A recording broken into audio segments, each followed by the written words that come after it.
Quantos querem continuar ouvindo Jesus falar? Diga amém. Amém. Livro do profeta Jonas, capítulo 2.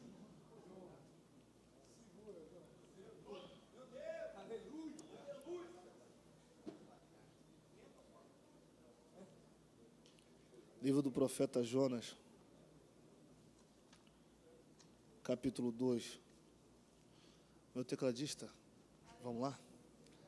Você vai pregar comigo. Stringer.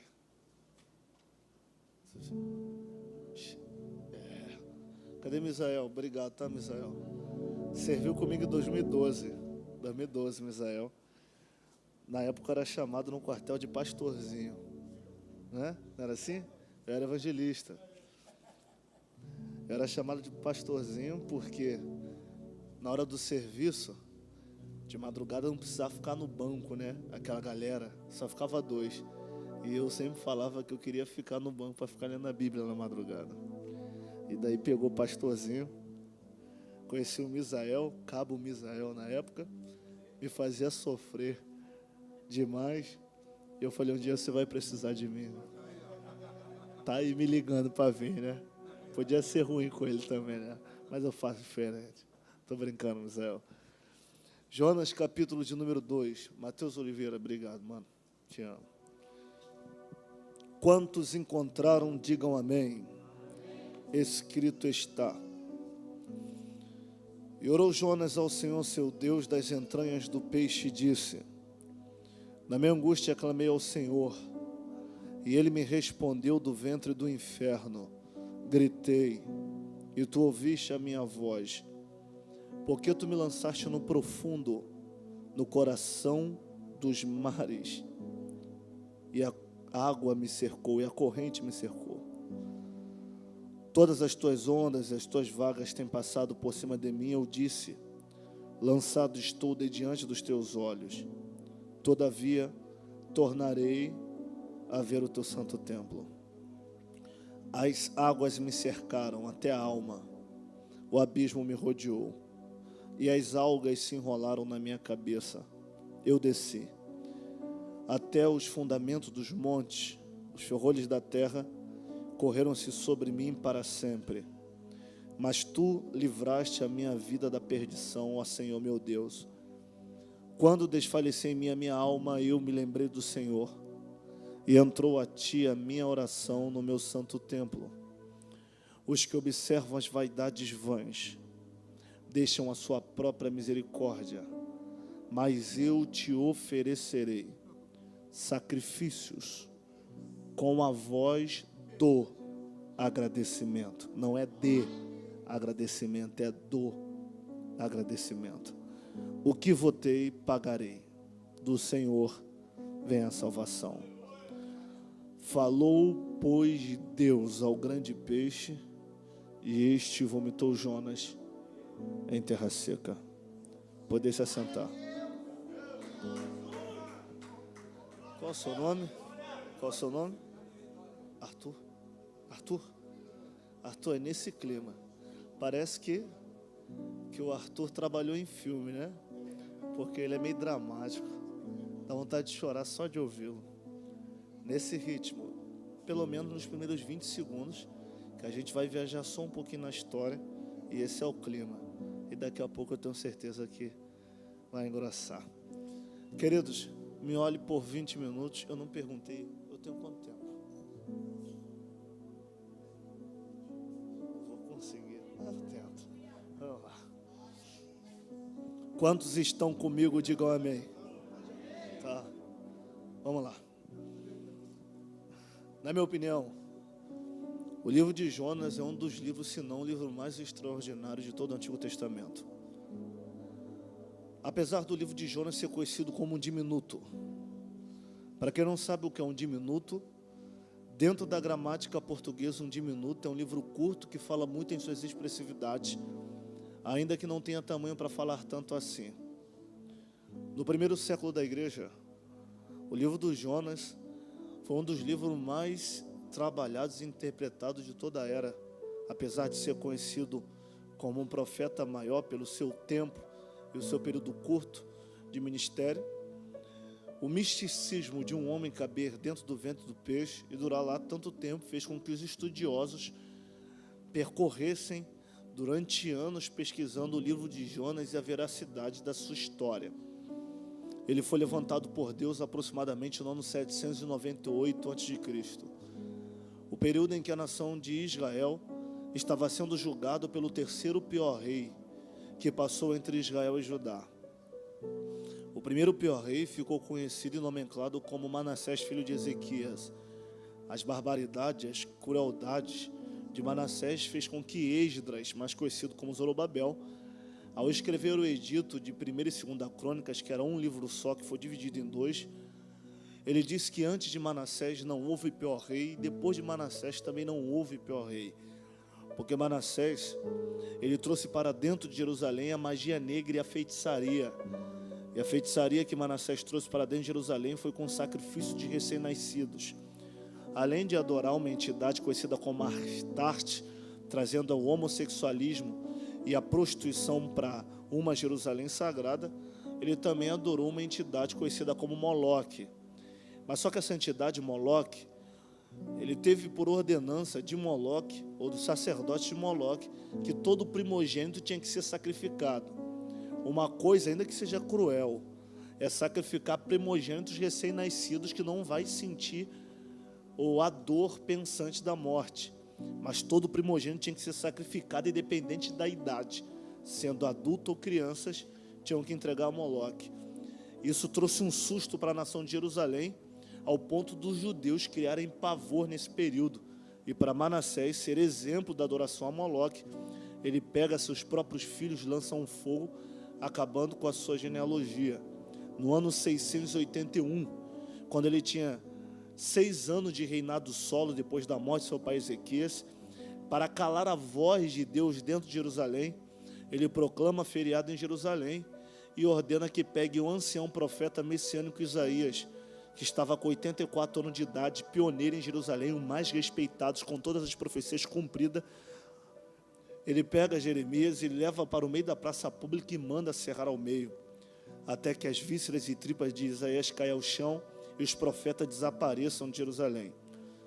O segundo pior rei ficou conhecido como Acabe, marido de Jezabel, não só pelo casamento político com a sacerdotisa Jezabel, filha de Et-Baal, adoradora e entregue a Astarte desde berço, mas também por permitir que os sacerdotes de Baal, segundo Benjamin Scott, pegasse crianças recém-nascidas de mães pobres. Os sacerdotes de Baal pagavam as mães que tinham filhos recém-nascidos para entregar os filhos aos pés de Baal e Azera. As mães pobres que não tinham condições de se alimentar vendiam seus filhos como sacrifício em troca de comida. Isso era covarde. As crianças eram serradas em pedaços, colocadas em tigelas de barro aos pés de Azera, deusa da fertilidade, quanto aves de rapina bebiam de seu sangue e comiam de sua carne. Por isso que Elias aparece revoltado no cenário, dizendo que, segundo sua palavra, não vai chover, sem nenhum mandato divino, mas sendo autorizado pelo mesmo, durante 3 anos e meio não chove. O terceiro pior rei, na minha opinião, é se não o pior, é conhecido como Jeroboão II, do período de Jonas, no ano 798.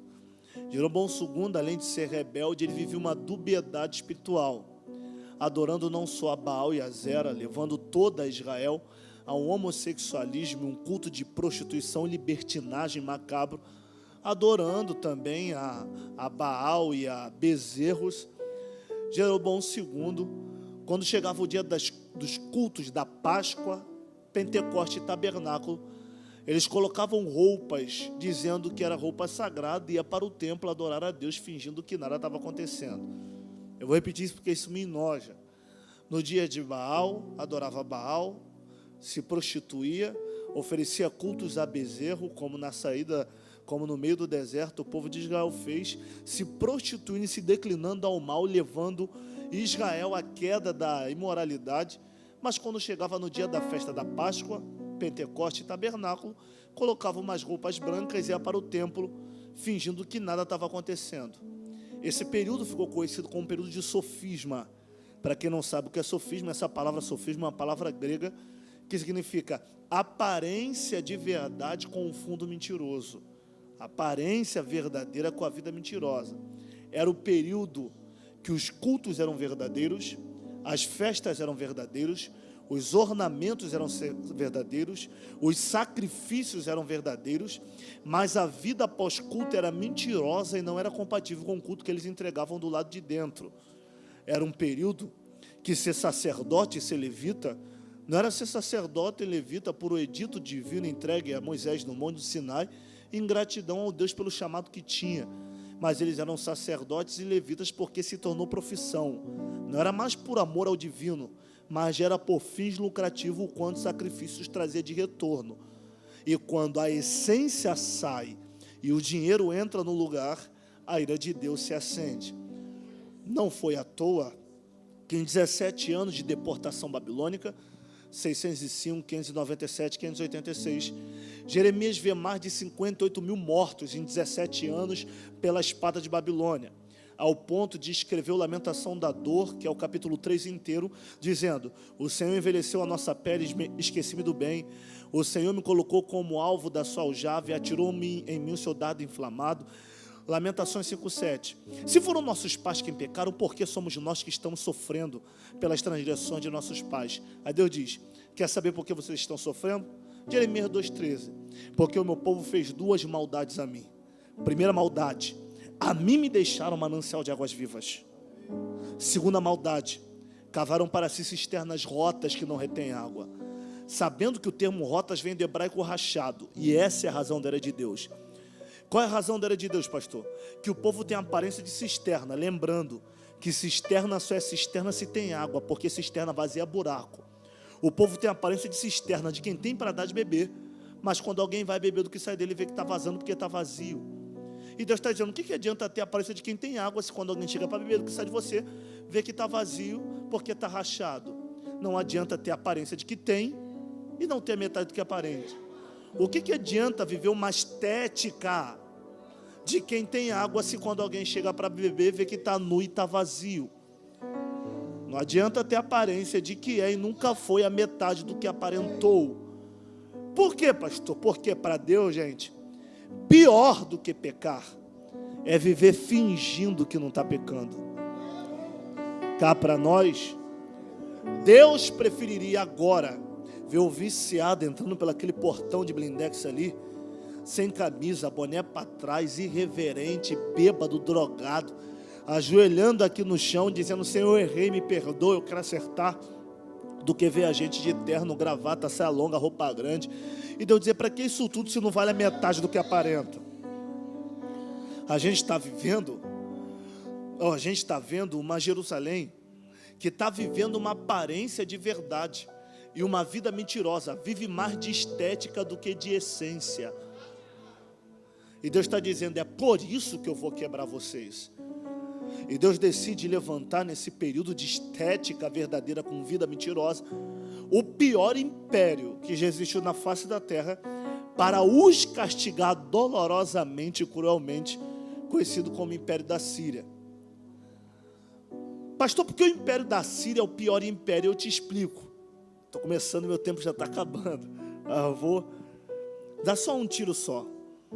Por que o Império da Síria é o pior império?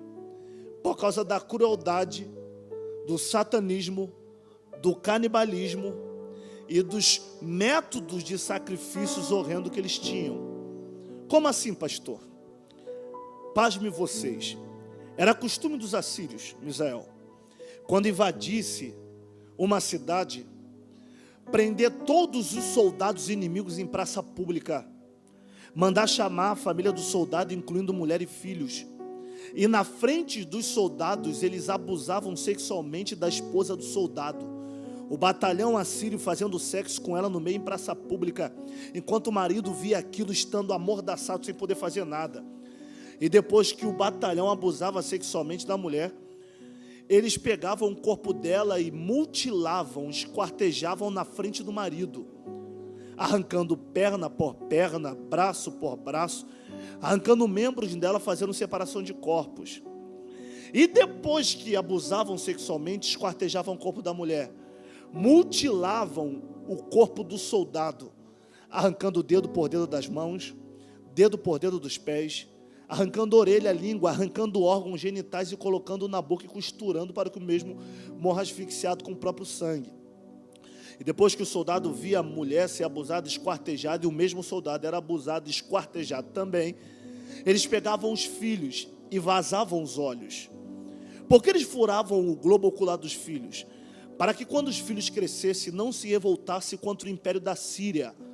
Por isso, da história de Bartimeu, que era filho de Timeu, Timeu era um protestante contra Roma, mas quando matam Timeu, para que o filho não se torne um revoltado contra o Estado como pai, vazam os olhos do filho e o tornam pedinte de esmola até que Jesus aparece, mas isso é outra história.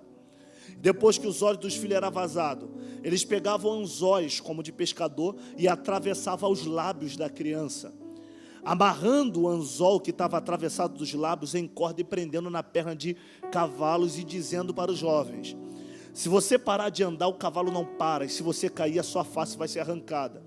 É por isso que na carta de contra-resposta de Senaqueribe, Deus usa Isaías dizendo para ele, contra a carta de afronta: hoje, eu, o Senhor, coloco um anzol nos seus lábios. Por que Deus está falando isso para Senaqueribe? Deus está dizendo: eu vou fazer com o seu povo consoante o que seu povo faz com as nações.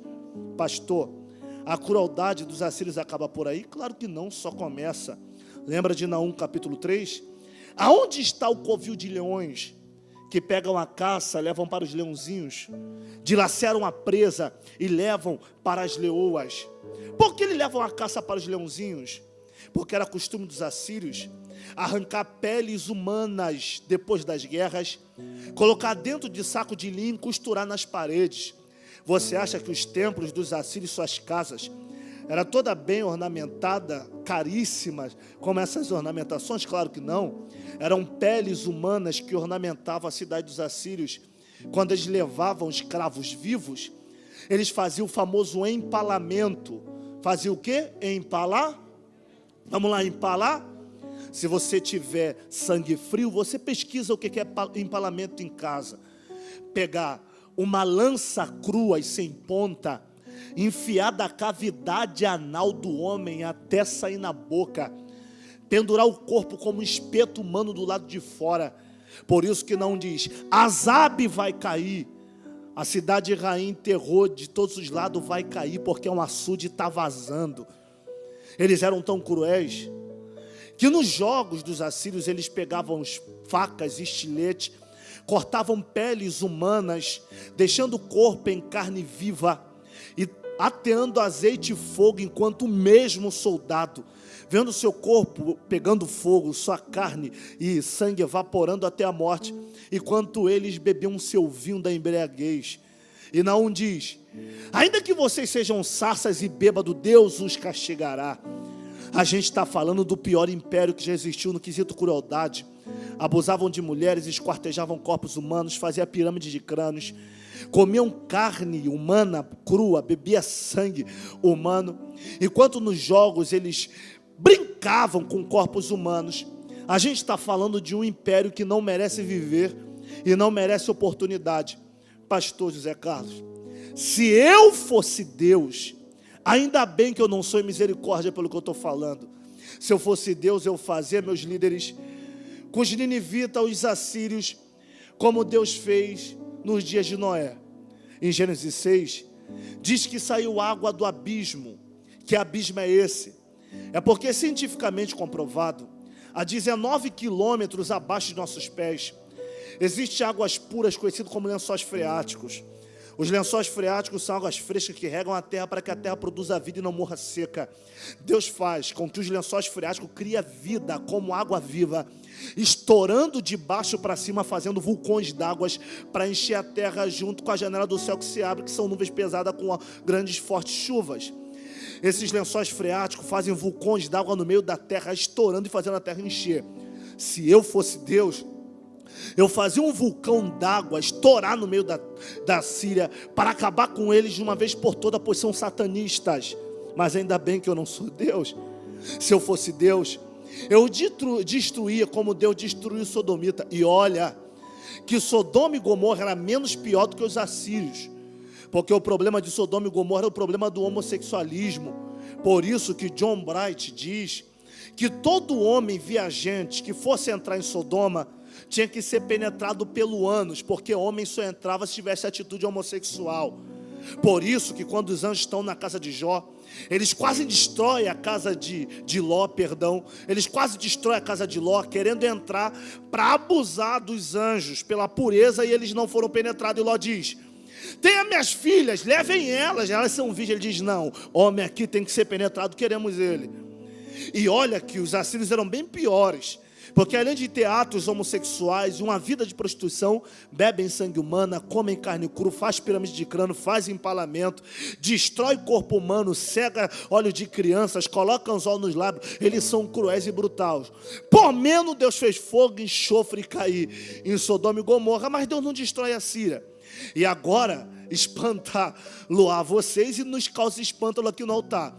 O que causa espanto, pastor José?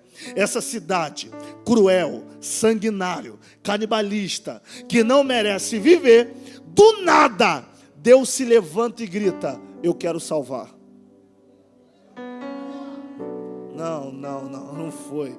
Vou repetir: essa cidade cruel, sanguinário, terrorista, comem carnes humanas, bebem sangue cru, pirâmide de crânio, vestem as paredes com peles humanas, fazem empalamento e com outras crueldades, não merecem viver. Do nada Deus se levanta e diz: eu quero salvar.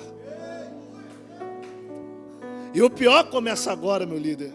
O pior não é Deus querer salvar quem não merece salvação. O pior não é Deus querer dar uma oportunidade para quem não merece oportunidade. O pior não é Deus querer dar uma chance ou vida para quem não merece chance ou viver. Então qual é o pior? O pior começa aqui: quem Deus vai levantar para pregar contra ela? Pastor José, por que o pior em quem Deus vai levantar para pregar contra ela? Porque eles são cruéis, sanguinários, canibalistas, bebem sangue humano, dilaceram corpos humanos, ainda bebe o sangue e come carne crua. O pior começa aqui. Aonde? Eles não aceitam a adoração de outro Deus a não ser de seus deuses. E se profeta de outro Deus fosse pregar contra eles, seria mutilado na porta e não chegava nem na porta, porque seria esquartejado, mutilado, e o seu sangue da serviria para cultos pagãos. Como Deus não é homicida nem suicida, Deus diz: eu quero alguém para pregar contra, mas não pode ser qualquer um. Por que não pode ser qualquer um, pastor? Lá vai. Porque eles adoram uma entidade isopromofóbica. Pastor José, o que é isopromorfismo? Para quem não sabe o que é isopromorfistas, os isopromorfistas são adoradores de deuses que são metade homens, metade animais. Pastor, prove então os deuses isopromorfóbicos. Se você tivesse o prazer de estar em vida no período de José, você ia ver os deuses isopromorfóbicos do Egito. Você ia entrar pelo corredor dos deuses no Egito e ia ver um deus do Egito de frente para o outro. Você ia ver Anubis, um chacal. Do peito para cima um cachorro, do peito para baixo um homem. Você ia ver a deusa da fertilidade conhecida como Het. Do peito para cima uma rã, do peito para baixo uma mulher. Por isso da praga das rãs, confrontando a deusa da fertilidade, que trouxe a destruição para o Egito com o período das rãs. Você ia ver o Deus da proteção, Horus, do peito para cima uma águia, do peito para baixo um homem. Quando não era um bastão com uma serpente enrolada no bastão de Faraó, representando o Deus da guerra, o Deus da proteção, ou até mesmo o Deus Ra. Zopromorfistas são adoradores de deuses que são metade homens, metade ani. Pastor, então qual é o Deus zopromorfóbico que os ninivitas adoravam? Segundo Benjamin Scott, escritor do livro As Catacumbas de Roma, Benjamin Scott diz que o Deus zopromorfóbico que os ninivitas adoravam era uma entidade conhecida como Dagon. E quem é Dagon? Do peito para cima é um peixe, do peito para baixo é um homem. Benjamin Scott diz que dentro da casa de todo ninivita tinha um aquário dentro com um peixe dentro em homenagem a Dagon. Porque além de se prostituir com homens e mulheres, fazerem sexo com corpos mortos, no dia das festas de Dagon, eles pegavam entranhas de peixe, passavam no corpo, porque o cheiro de peixe é o cheiro do sagrado. Tocar no peixe é tocar no sagrado. Comer do peixe é comer do sagrado. Aí Deus, como maior estrategista militar, Deus diz: eu quero que alguém pregue contra, mas se eu enviar quem quer ir, vai morrer na porta. Ora, pastor, Deus é o maior estrategista militar, o maior de todos os tempos. E não existe estrategista militar como Deus. E eu te provo que não existe estrategista militar como Deus. Quando Davi, o maior rei de Israel, chamava Joabe, o maior general, e dizia: Joabe, o território tal está confrontando nossas terras, precisamos conquistar a terra inimiga. Aí Joabe pegava um pano branco e estendia na mesa. Pano de mesa no grego é mapa, pegando como se fosse um giz ou um carvão, escrevia na mesa com pano branco por cima, escrevia o território do inimigo, entregava o que era um pano de mesa, agora virou um mapa na mão de Davi, e dizia: Davi, se a gente entrar na terra do inimigo desse jeito aqui, a gente conquista. Davi pegava o mapa e dizia: desacelera, Joabe, você é o maior general, eu o maior rei, mas precisamos ir até o maior estrategista militar. E aí, Deus, se tu mandar, eu vou. Se tu não mandar, eu não vou. Deus, como o maior estrategista militar da face da terra, Deus quer alguém para pregar contra Nínive, mas não pode ser qualquer um. Pastor, Deus tinha muitas opções para enviar para Nínive, muitas não. Deus tinha milhares, só dentro de Israel. Tinha uma escola de profeta com mais de 2.385 jovens profetas.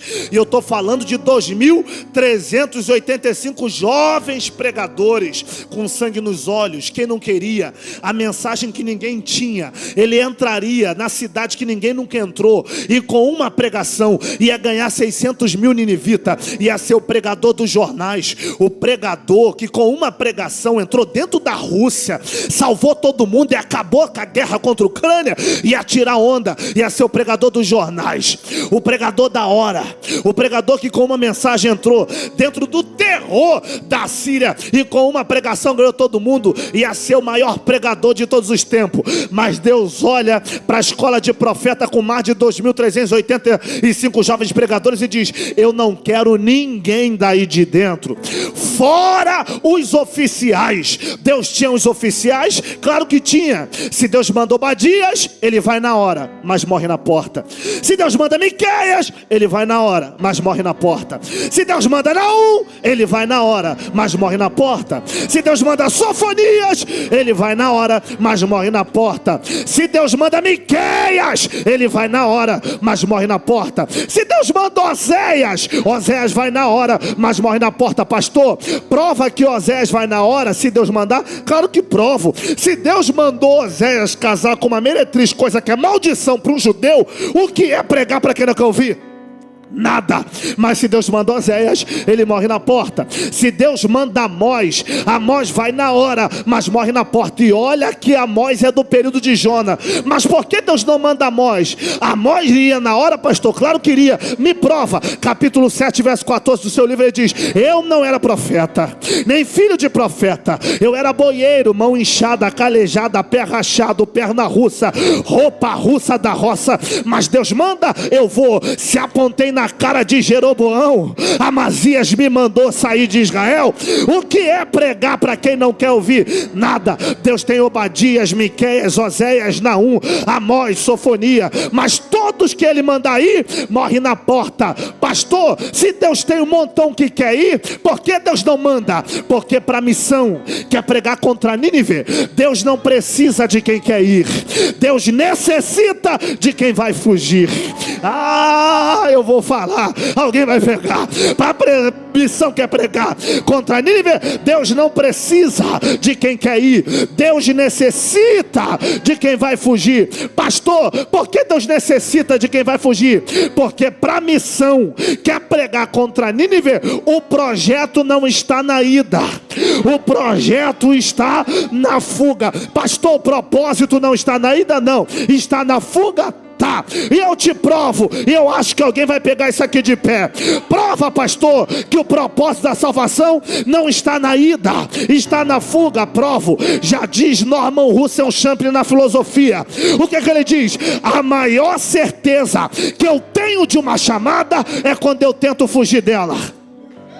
Vou repetir, a maior certeza que eu tenho de uma chamada é quando eu tento fugir dela. Quando tu vê uma garotada por aí, quero pregar, quero microfone, quero oportunidade, me dá 3 minutos com o microfone para ver se eu não vir à igreja, me dá 5 minutos com o microfone para ver se eu não quebro tudo. Isso aí não sabe o que é ministério ainda, porque quem sabe o que é chamada de verdade, quando Deus chama e diz, é você que eu quero para pregar, ele treme de baixo para cima e de cima para baixo. Quando Deus diz, é você que eu quero para cantar, ela treme de baixo para cima e de cima para baixo, porque quem sabe o que é chamada de verdade, sabe que chamada não é brincadeira, e por causa de uma chamada, Deus quebra trabalho, Deus quebra namoro, Deus quebra amizade, Deus quebra casamento, Deus quebra família, só para chamar a atenção de quem tem chamada. Ah, já que tu ficou de pé, então vou aplicar para você.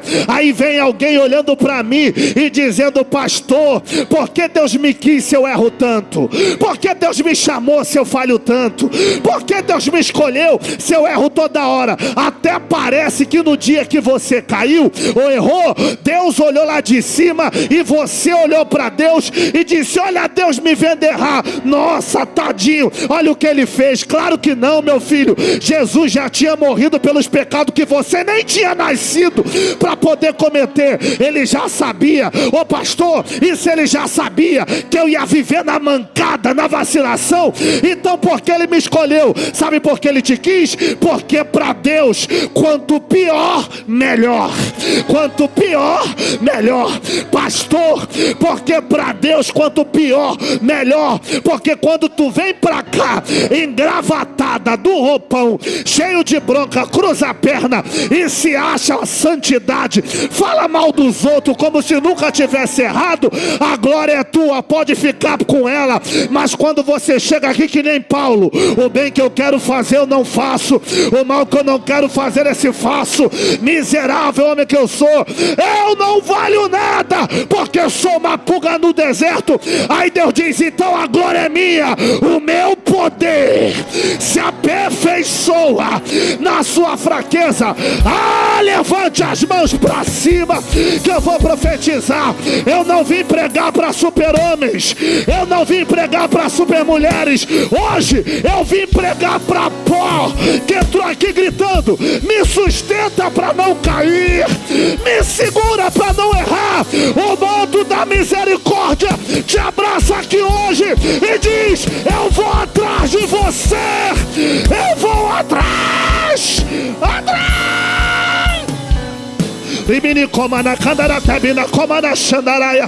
Dá um abraço a alguém que está do seu lado. Não solte, não solte. Diga, Deus já sabia de todos os seus erros, meu filho. Quando Deus te chamou, Deus já sabia de todos os propósitos que você quebraria.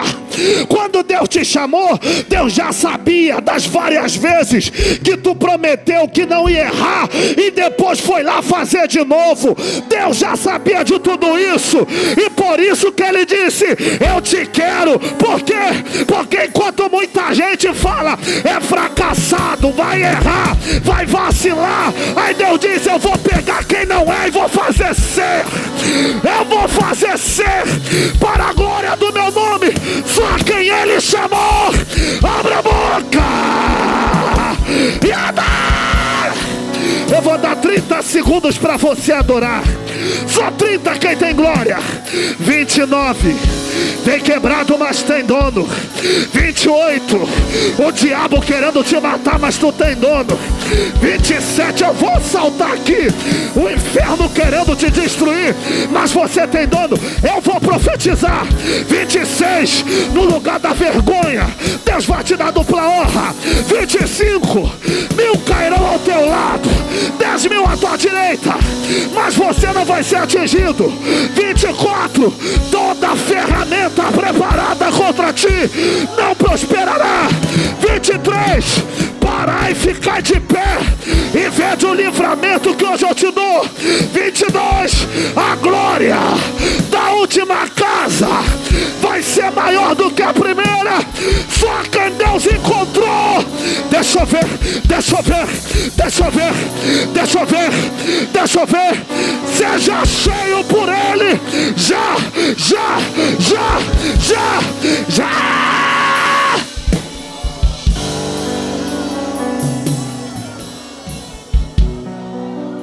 Fica de pé.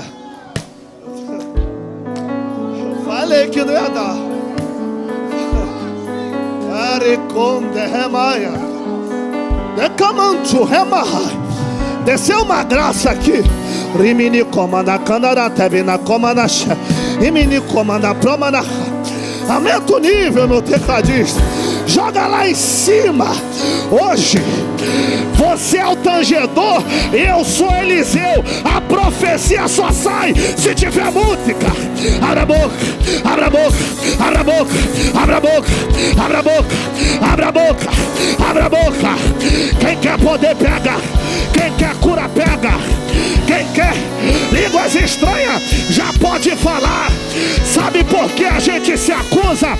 Porque o nosso problema é pensar que depois que a gente aceitou Jesus, a gente ia virar a Liga da Justiça, Super-Homem, Mulher Maravilha. Claro que não, meu filho. Ele já sabia que a gente ia vacilar, e mesmo assim ele te quis para provar pro diabo que quando o diabo quer os melhores, Deus prefere ir no pagode, no funk, na prostituição e dizer: ninguém quer, mas é meu. Vai virar missionária, pregador, pastor, profeta, profeta.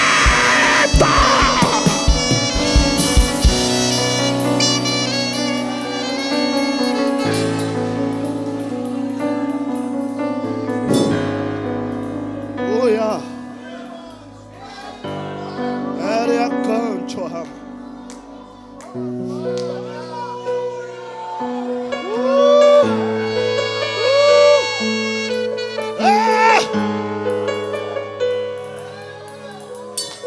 Segura a mão de alguém que está do seu lado para me orar. E diga para ele: Deus sabia do teu medo e te quis do mesmo jeito. Diga: Deus sabia da tua fragilidade e te quis do mesmo jeito. Diga: Deus sabia das tuas ansiedades e te quis do mesmo jeito. Quantas vezes a gente já falou que não ia xingar, já xingou. Quantas vezes a gente falou que não ia cair, já caiu. Quantas vezes a gente já falou que não ia errar, mas errou. Ele já sabia, meu filho. E quando você falou: eu nunca mais falho nisso, ele disse: eu não vou nem ouvir, Jonas, porque eu já te conheço. Eu já sei quem você é. Eu não te quis pelas promessas que você não cumpriu, mas eu te quis pelo potencial da chamada que você tem. Ele sabia, ele sabe, e vai te usar, vai te usar.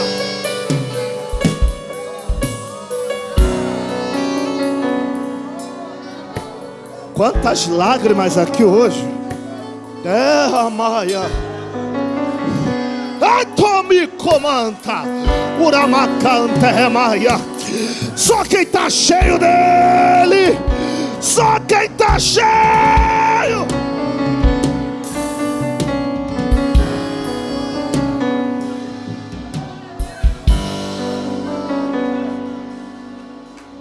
Escuta aqui para me orar, baixinho. Preguei só 35% da mensagem. Vê que eu não falei de Jonas, só falei o porquê. Faltou Jonas, o barco, a água e a salvação. Ia demorar mais um pouco, né? Mas outro dia eu volto, a casa é minha. Volto, pastor. Volto outro dia ou não? Pelo menos uma vez por mês? Pode botar? Tá vendo, né, Misael? Se eu não vir mês que vem, eu te pego. Pode andar até o final do ano? Quem quer isso, aplaude a Jesus.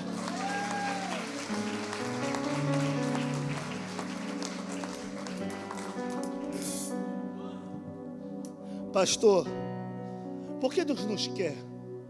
Sabendo que a gente erra tanto. Cá para nós, nada disso aqui é mérito, nem fisicamente, nem a beleza do templo, nada é mérito. Porque merecer por merecer, ninguém merecia estar aqui. Nem quem está aí, nem quem está aqui, ninguém. Ele já conhecia a nossa podridão, a nossa pequenez. Prova, pastor, te provo. Se Deus já sabia, por que Ele me quis? É porque Ele precisava manter a dependência dentro de você nele, mesmo Ele te honrando. Por isso que existem guerras. Existem guerras dentro de você, que você vai subir monte, vai orar, vai jejuar. Existe desejo, e cá para nós, tem gente que tem desejo dentro de si tão ruim, que não pode contar para a esposa, porque senão gera desconfiança. Tem gente que tem desejo dentro de si tão ruim, que não pode contar para o marido, senão dá problema. Você vence a tua guerra sozinho, sem ninguém saber. Pastor, por que Deus não tira essa guerra, esse desejo que me faz gritar como Paulo em Romanos 7, quando faço o que não quero, já não sou o que faço, mas é o pecado que habita em mim? Sabe por que Deus não pode tirar essa guerra? Vamos lá. Quem é Paulo? Paulo é poliglota, fala 4 idiomas fluentemente, fala o grego desde os 6 anos de idade que ele aprendeu em Tarso, fala o hebraico que aprendeu com seus pais na sinagoga de Tarso, na Cilícia, fala o latim que ele aprendeu com Gamaliel nos 18 anos de formação em doutor da lei, e fala o aramaico, que é a língua de Moisés, é a língua que eles falavam dentro do Sinédrio, dentro dos doutores da lei. O cara fala o hebraico, o grego, o latim, o aramaico, era um poliglota. Mais de 38 países viajados, que é mais de 29 igrejas fundadas no mundo. Ele tinha mais de 5 milhões de novos convertidos contados no ministério dele, tanto por ele quanto pelos discípulos dele. Mais de 200 obreiros em sua retaguarda, fora Timóteo, Onésimo, Filemão, Tito, João Marcos, Lucas e etc. Quer que eu vá mais fundo? Mas ainda fora os que abandonou, mais de 12 milhões de seguidores no mundo. Sabe por que você não deu glória? Porque ter 12 milhões de seguidores com rede social é mole. Eu quero ver sem rede social, no boca a boca. Viu como muda? 12 milhões de seguidores no mundo sem rede social. Um falando no outro, um pregando ele para outro. Ao ponto de quando ele ia pregar no ginásio de Corinto, só 2 pessoas encheu o ginásio. Os jogos de César e de Herodes, dentro do ginásio em Corinto, as festas pagãs e a pregação de Paulo. Mas ninguém. O cara era o cara. Mas quando ele ficava sozinho, ele gritava: o bem que eu quero fazer eu não faço, o mal que eu não quero fazer se faço. Para que eu não me exaltasse com as excelências das revelações, foi-me colocado o espinho na carne, a saber, o mensageiro de Satanás, para me esbofetear na cara. Esbofetear como? O que adianta ganhar mais de 10 mil pessoas numa pregação se eu conheço o que ninguém sabe, se eu sei o que ninguém vê? Ele disse por trás desse: Deus, tira de mim esse espinho que faz o mensageiro me esbofetear. Deus diz: eu não vou tirar, a minha graça te basta. Por que tu não vai tirar? Porque esse espinho é para eu te colocar no teu lugar todo dia, e eu me colocar no meu lugar na tua vida todos os dias. É por isso que Deus não tira esse espinho da gente, porque senão depois de uma pregação dessa eu ia sair daqui gritando: arrebentei, sou o cara. Mas lá fora Deus me freia com aquele desejo que ninguém sabe, diz: baixa a bola, que se não for eu, esse pecado te arrebenta, que se não for a minha graça, essa vontade te destrói, se não for a minha graça, é por isso que existe essa guerra que te confronta. Aqui dentro tu marcha, lá fora o espinho te cutuca e Deus diz: baixa a bola, você não é tudo isso, eu te conheço como ninguém, eu vejo o que ninguém vê. É para Ele colocar a gente no nosso lugar. Ele conhece o nosso medo, mas mesmo assim nos quis, para dizer: a tua pequenez vai mostrar a minha grandeza na tua vida. Já passei, parei agora, senão vai embora. Na próxima vez que eu vir, eu continuo da parte de Jonas, barco, mar e Nínive, salvação. Se você achou bom e deu lugar, chegando nem na metade, você não tem noção que falta ainda. Diga para alguém: Deus te escondeu na fuga e te achou para o projeto e te levantou para uma missão extraordinária. Entre vocês que receberam a mensagem, tem alguém afastado aí? Tem alguém afastado? Thales, vai lá buscar? Tem alguém afastado? Tem? Depois dessa mensagem, vocês vão ficar aí ainda? Corre para cá, Jonas. Quer tomar decisão hoje? Que vai mudar a sua vida. Você sabe a guerra que você enfrenta todo dia. Você sabe das vantagens que você tem de desistir da sua vida. Porque por você mesmo, você não estaria nessa terra. Abraça ela do lado dela, minha irmã. Vai para o lado dela. Vai para o lado dela, minha amiga. Você sabe que só Deus pode mudar essa história. Que você tem pedido um milagre tão grande dentro da tua casa que Deus está dizendo: para eu mudar lá, primeiro eu tenho que mudar em você. E você sabe que nem aqui tu viria hoje, mas o Espírito Santo te trouxe para cá.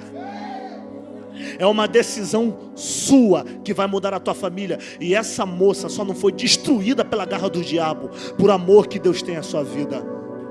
E Deus está dizendo: se tu tomar essa decisão hoje, Ele vai mudar a tua história de uma vez por toda.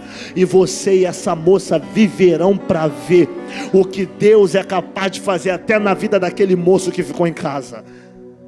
Deus conhece a tua alma. E cada passo que tu dá até aqui é uma corrente que Ele vai quebrar para mudar a sua família. Venha. Traz ela. Traz ela. Aplauda Jesus. Vem também, moça. Vem. Aplauda Jesus. Obrigado.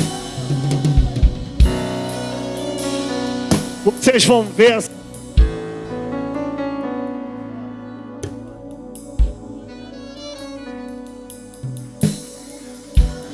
Aplaudam mais forte. Vocês vão ver essa mulher triunfando a casa dela, porque o diabo tem vontade de destruir. Eu vejo um moço, e Deus guardando esse moço, e a favela não vai destruir a vida dele, porque Deus tem uma promessa na casa dela. Deus tem, porque ela está abandonada pelos homens, mas o Deus que abraça ela está gritando: eu entro na tua guerra hoje. Hoje quem acredita, adore a Jesus por essas duas almas. Outra irmã, abraça aquela moça ali, fique com ela. Tem uma irmã com a mulher e outra com a moça. Tem mais alguém? Eu vou voltar aqui para ver elas testemunhando nesse altar.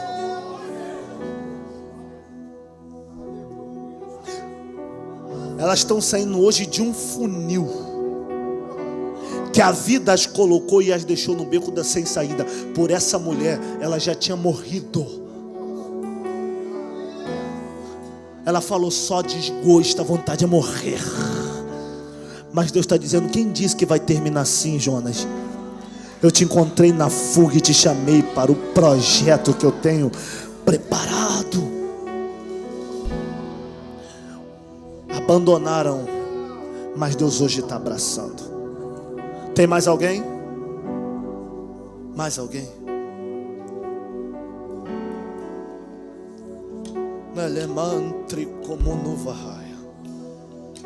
Tem mais alguém? Vou entregar para o meu pastor José orar. Posso só fazer esse anúncio rapidinho para o senhor orar? Pode orar? Ora lá, isso, desce lá, meu pastor. Coloque suas mãos sacerdotais sobre elas. Estenda sua mão para cá, igreja. Deus, aqui está essa mulher e essa jovem, essa família. Escreva o nome delas no livro da vida. Hoje o Senhor quebra a depressão, quebra a ansiedade, destrói tudo que o diabo projetou. Não deixe o inimigo fazer arruaça. porque a promessa vem de ti, a glória é sua. Invade agora o ser delas e molda, modifica, porque o teu nome vai ser sim glorificado nessa família.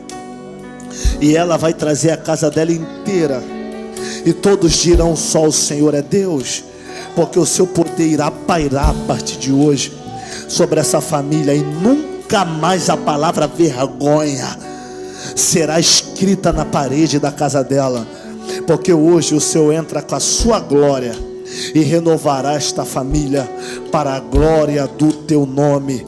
Escreve o nome delas do livro da vida para nunca mais se afastar de ti.